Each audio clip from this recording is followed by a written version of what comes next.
Please finish the statement. The future of climate control depends on.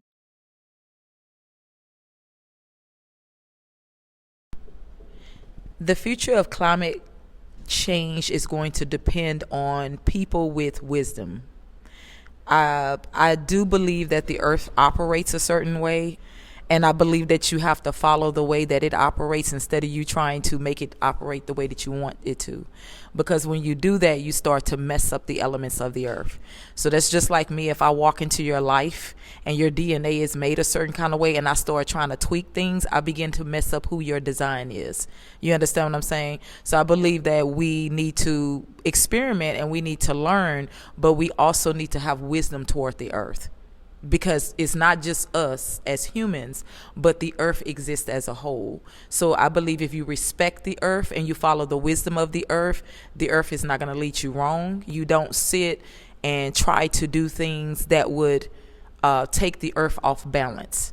Because when you start doing things technical wise or even just experimental wise, that you know that you're tampering with things, that's taking things out of element, you can start destroying things. Our food supply, our food supply is made to have seed.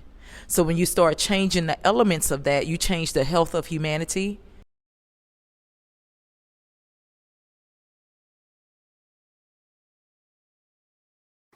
Please describe your perspective on the cost and effect of deporting 1.3 million immigrants. My perspective of the cause and the effect of departing 1.3 million immigrants. It all depends on the country. There's different laws that the countries need to implement. So even though it's understandable that 1.3 million immigrants in the United States of America may have been departed due to them being illegally in the land, it has affected 1.3 million families. But from the perspective of the government, having 1.3 million immigrants also provides additional resources upon the people who are legally here in the land. It also reduces crime that may have been caused by those who come here on ill will. So there is both a benefit and not a benefit to departing 1.3 million immigrants. But to be fair for both sides, both have good intentions and both have negative effects.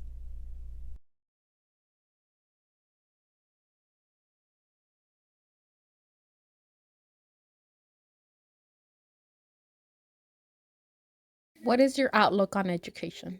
My outlook on future education is this: it has changed drastically. It's not the same as traditional, which is a good thing. I think you need both. I think you need both traditional, because traditional sets you up for a better foundation. So you have to have your math, your education, your science, but also education is beyond just your basics. So with today, the advent we have of the internet, so we have what you call YouTube University. People don't have to always get college degrees anymore. I think college degrees need to always be around, because if you're going to be a doctor, a lawyer, all that kind of stuff, you don't have a choice. It's law. But what about those who can't afford college and they don't need to get into debt? You understand what I'm saying? But they may want to take up a field that that's not traditional, but at the same time they don't have the money.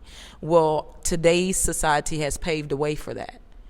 So to me, education, we need both traditional, but we also need both new avenues.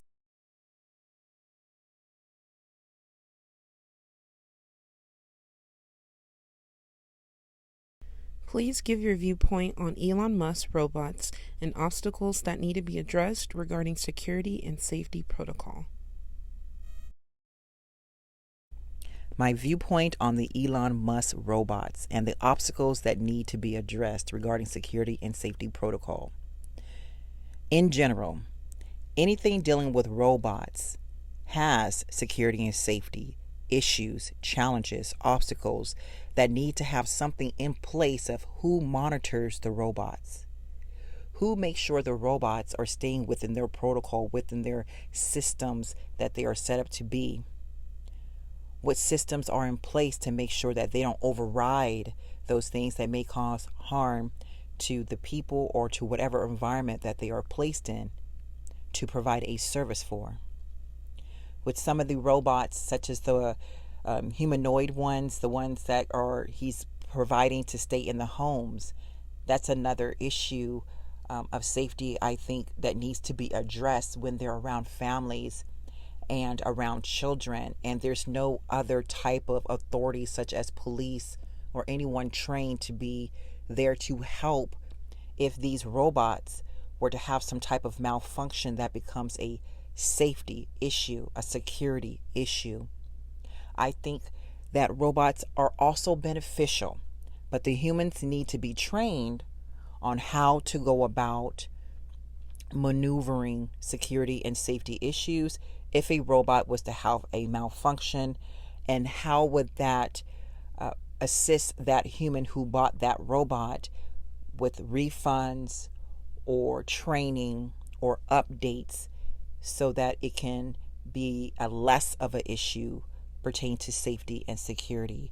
But I do think robots can be a benefit as well, to decrease labor and to provide more of a positive service for humans if the robots are trained and programmed properly to benefit humans in general.